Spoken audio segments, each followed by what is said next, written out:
Hello. Okay, magandang araw mga mahal kong angels. Welcome back dito sa Happy Angel Reading. So ngayon ang susunod naman natin ay para kay Libra, ang Lesbak ng Tadhana. No? So,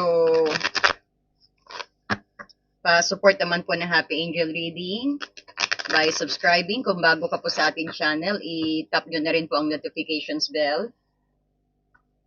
At pa-like and hype na rin po. No? And i-share na po natin ang ating video. So, today po, aalamin natin ang reading na ito kung paano kumikilos ang timbangan ng katarungan. Para sa iyo, Libra, no? Titignan natin kung paano ibinabalik ng universe ang karma sa mga taong nananakit sa iyo. Nagtataksil, nanggagamit at sumisira sa iyong kapayapaan at balance, no? So, mula sa iyong ex-partner, huwad na kaibigan, hanggang sa mga pamilya or sa kamag-anak, no? At kung paano ka babawi. Okay, so gagamit din tayo ng mga oracle card, no? So, pa-share po ng ating video. So, para po ito kay Libra, kung bakit nila ginagawa sa iyo 'yon, anong meron ka, no? So, titingnan natin 'yan. Kasi may cause naman eh. Ginagawa natin 'to hindi po yung para hindi yung para po na ano, no, na maalala nyo pa, hindi po. Kasi ang gagawin po natin dito is we will pull the root para lubusan mo maalala kung ano nga, kung at sino ang gumagawa ng paninira sa iyo. Bubunutin natin ang root para rin yung mag-heal ka at magkaroon ka ng peace of mind, no? Kasi kahit anong kalimot natin, kapag nandiyan na, nakasimento na sa iyong puso, sa isip, no, sa iyong physical na ano, babalik at babalik no? Kumbaga, babalik at babalik yan. Walang healing, no? Temporary lang yung nararamdaman nyo kung kakalimutan nyo. So, we need to pull it para magkaroon ka ng clarity, peace of mind, no? At gumaling ang inner child mo, no? Yan ang purpose natin. Okay, Spirit Guide, what else?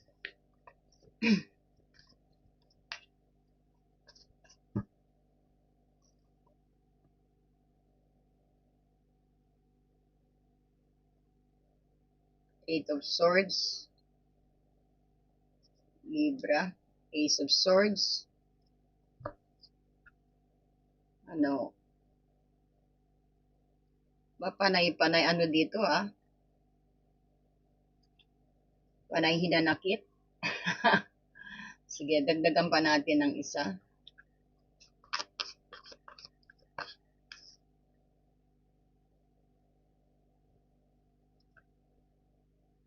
Para lalo kong ma-explain sa inyo, kuha tayo ng magka-clarify nito.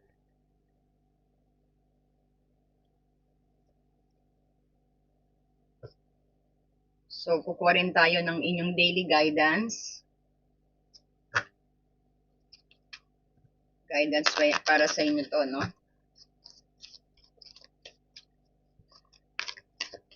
Para lalo ko ma-explain, no? What do you desire? Ang sabi rito. Then, kung saan ka dapat mag-focus. This is personal development card. Then, kung anong gusto iparating sa'yo ng iyong soul. Para po ito kay Libra.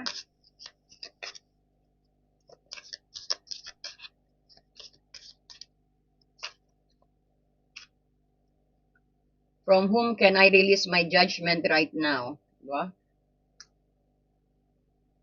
Talagang judge ka no?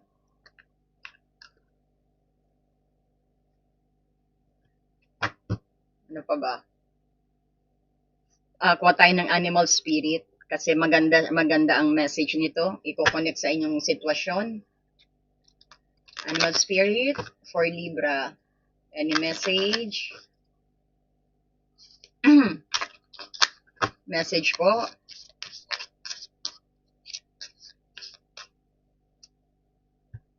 Electric eel spirit, bring your ideas to life, ang sabi rito.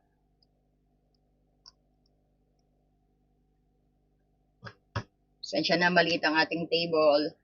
Ay, maliit pala yung focus ng camera din. No?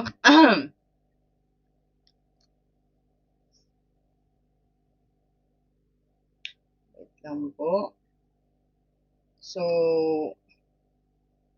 nakita natin, meron talaga din mga kaibigan. No? Parang natrap ka. Libra, pumasok ka sa isang napakagulong energy ng kapwa mo panlilindang. Andito ang passive at aggressiveness at matinding emotional na manipulations ang nakikita natin. At ang passive aggressiveness at matinding emotional na manipulations. Ang kombinasyong ito yung parang nagpapakita ng taong nakapaligid sa iyo na nagpapanggap na malinis ang intensyon, ngunit puno ng kaastigan, insecurity, at pagtatago ng katotohanan, because you got here the King of Cups.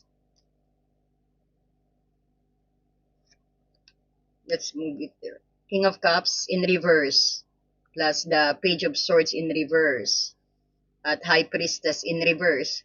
So, makikita mo, no? Merong magaling manipulator, meron din yung parang yung mata nakatitig lagi sa'yo, no? Medyo sinungaling na tao talaga rin. So, gumagamit sila ng tinatawag natin gaslighting, no? Para mag-alinlangan ka sa sarili mong intuitions. Baga parang pinamukha nila sa'yo na ikaw ang sobrang sensitive dito. Kahit na sa katunayan na may ginagawa na pala silang kataksilan sa likod mo. No? So, yan ang nakikita natin sa unang grupo mo. Talagang magulo ang energy. Manipulator na King of Cups. Parang narcissist energy. No? So, makikita mo ang bakit kanila ginagawa ng masama. Dahil sa iyong likas na, sabihin natin, na Empress energy, no? Kung bakit ka ginagawa ng masama. Ikaw ay isang taong magnetic, no, Libra? Kaakit-akit at may likas na abundance at kaya magpalago ng anumang hawakan mo. No, you're full of resources, you're giving, you're generous. Maano ka, no? Mabait, sabihin natin. Marami kang strategy in making money. Parang ganon, parang siguro din umaasa din sila sa iyo, parang you are very giving din na nakikita natin dito.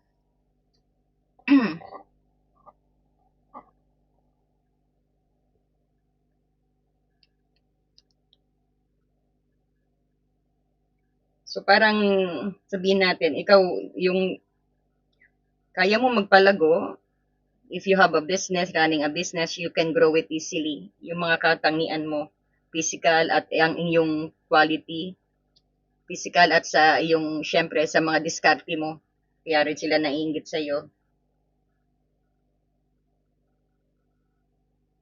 Dito rin sabihin natin, dahil dito, nahihirapan kang umalis o mag-walk away ng Eight of Cups dito reverse dahil labis mong inaalagaan at pinagbibigyan ang mga taong ito.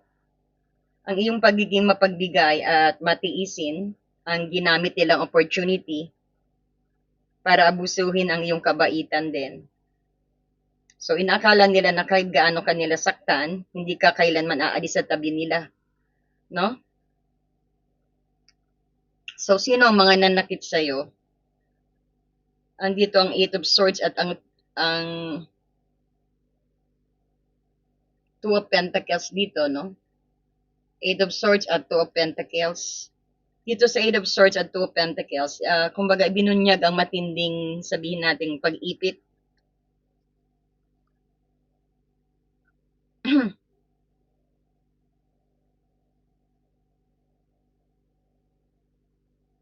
Kumbaga, andito yung matinding pag-ipit sa iyong isip at pananalapi din no? Kasama ang tatlong tiyak na grupo na nanakit sa iyo.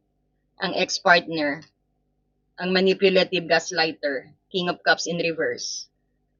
Isang dating nakarelasyon or any water sign din It doesn't matter po ang ano, pero nakita ko lang na may Pisces, Cancer, Scorpio. If you're dealing with your ex-partner na Pisces, Cancer, Scorpio, any sign din, no? Pero yung specific na energy, ang sinasabi ko rin, and Libra, Aquarius, Gemini, Taurus, Capricorn, Virgo. Aba, wala tayong nakikitang fire sign dito, ah.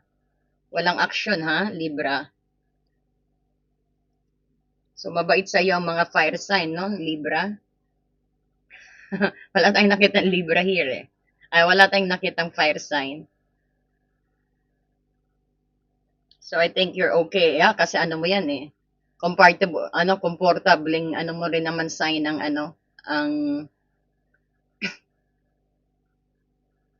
compatible din kayo ng ano, no, ng fire sign, Libra. So, wala kang po problemahin sa mga ano, sa mga fire sign. Aries, Leo, Sagittarius, so walang problema sa kanila nakita natin. Dahil ano kayo compatible sa kaibigan man o sa pamilya or sabihin natin o sa ex mo. But not all of them, no? Kasi people's different.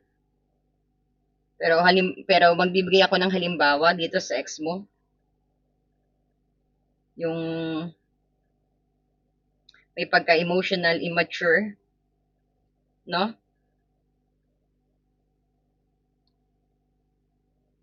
May tinatagong bisyo o ibang babae o sabihin natin o ibang lalaki at matalinghaga magsalita. So isang dati mo siyang nakarelasyon, no? Manipulative gaslighter ang tawag natin sa kanya. At matalinghaga magsalita para baligtarin ang usapan. So halimbawa, no, yung huling-huli mo na sa telepono na may ka-chat na iba o may ginagawang kalokohan pero imbis na magpaumanhin, eh galit pa siya at sasabihin, praning ka ba?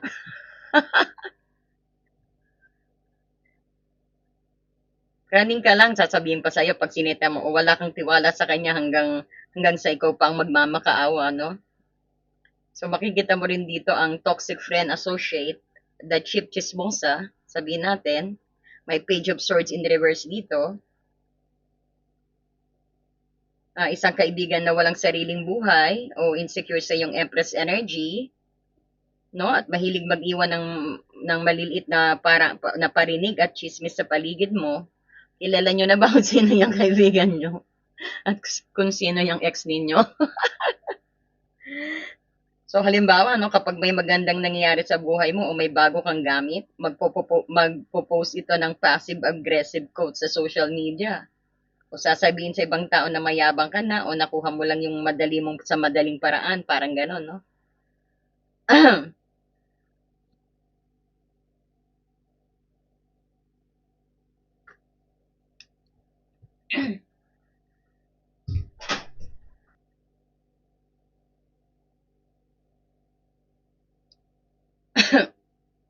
So, andito naman din ang family member mo, no? Ang financial juggler na Two of Pentacles. Isang kamag-anak na laging balansado, na parang kiniklaim niya na balance siya ang buhay niya, pero sa iyo dumidiretso kapag may utang o crisis sa pera. No? Halimbawa, yung sitwasyon na hihingi sa iyo ang tulong ang pampinansyal para daw sa mahalagang bagay, pero makikita mo sa social media na ginastos lang pala sa luho o bakasyon. At kapag siningil mo, ikaw pa yung sasabing walang pagmamahal sa pamilya. No? So makikita mo ang Ace of Swords at ang Three of Cups dito. Ace of Swords, at saka ang Three of Cups. Ito yung karmic loop na dating nagpaluha sa iyo eh, no? At napunta na sa kanila.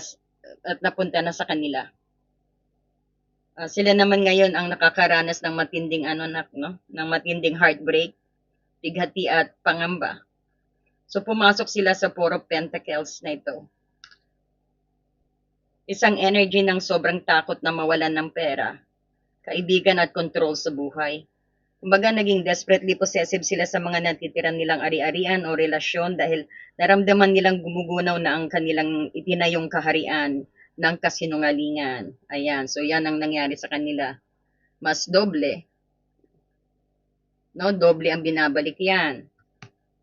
Gawa ka ng isa, dalawang balik. Pag ganado pang universe, tatatluhin niya ang balik ng karma sa inyo. No, I'm just kidding, nagpapatawa lang ako, no? So, pero totoo, sa lahat ng masama mong ginagawa, may balik, no? So, andito ang spirit animal natin na electric spirit. Bring your ideas to life, no?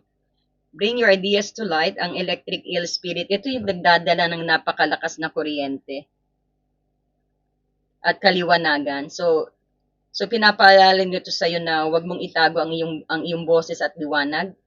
May spark at shock factor na darating mula sa iyo na magpapatigil sa mga taong sumusubok na manakit sa iyo. So ang iyong intellect at boses ang magiging pinakamalakas mong sandata para protektahan ang iyong kaluluwa, ang iyong soul, no? So, tingin dapat na tayo dito kung anong gusto ang ipaalam ng soul mo. Tingin mo, electric. It'll bring your ideas to life, no? At saka baka mayroon kayong importanteng na, baka may importante po ng February 4. May importanteng na kung naalala nyo, na baka these things happen sa buwan na yan. At number 24 din, baka importanteng number yan sa inyo kung may maalala kayo. At number 6 number po, no? Baka importante yan mga bagay, pwede rin yung itaya sa loto. Biro lang. Sige. Okay, so what your soul wants you to know, itong ating oracle, parang ito yung soul truth po ito, no? Itong tinatanong sa iyo ng soul mo. From whom can I release my judgment right now? So itong sabi niya, judgment closes our heart to truth and separate us from love. Tama naman, no? Talagang pag masyado tayong judgmental din, sinasara daw ang ating puso sa katotohanan at parang hinihiwalay tayo sa pagmamahal o sa love, no? It binds us to our fear. Kumbaga, pag lumayo ka, natatali tayo ngayon sa takot at parang ginadala tayo sa kahihiyan. On whom are you placing judgment right now? Sa tanong yan. Is it someone in your life? Ito ba yung kasama mo sa buhay? Is it yourself? Sarili mo ba? So, release the shackles. I-release mo daw yan and drop the expectations and be grateful for what it is. Ang sabi. So, today's soul's action, look at the persons you are judging. Tignan mo raw yung taong ginajudge mo. As if you are looking at a small child. Tignan mo raw na parang nakatingin ka lang sa bata. No? See them learning and growing. Tignan mo sila na parang nag-aaral at parang lumalaki pa, no? Falling down and making mistakes no? So see their desire to be loved and accepted. Tignan mo raw yung desire nila na mahalin, na may nagmamahal sa kanila at matanggap, no?